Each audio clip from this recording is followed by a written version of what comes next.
নির্বাচন ফেব্রুয়ারিতেই হবে এ নিয়ে কোনো সন্দেহ নেই বলে জানিয়েছেন প্রধান উপদেষ্টার প্রেস সচিব শফিকুল আলম।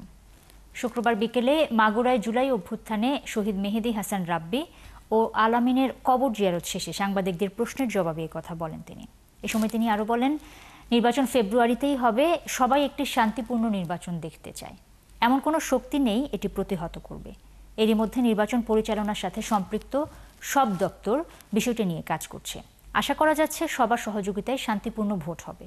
পরে তিনি সবাইকে ঐক্যবদ্ধভাবে দেশকে সুখী সমৃদ্ধ বাংলাদেশ হিসেবে গড়ার আহ্বান জানান। ফেব্রুয়ারিতে নির্বাচন হবে, এখানে কোনো শক্তি নাই এটাকে এই নির্বাচনকে ডিলে করবে। এটা আমাদের চিফ অ্যাডভাইজার বলেছেন এবং আমাদের চিফ অ্যাডভাইজার বলার পরেই আপনারা দেখেছেন ইলেকশন কমিশনও বলেছেন। এটা আমাদের পুরো জাতি এটার জন্য প্রস্তুতি নিচ্ছে। আমাদের সরকারের যতগুলো অর্গান আছে ইলেকশনকে প্রিপারেশনে যারা কাজ করে সবাই এটা নিয়ে এখন সবার পুরো দমে কাজ করছেন।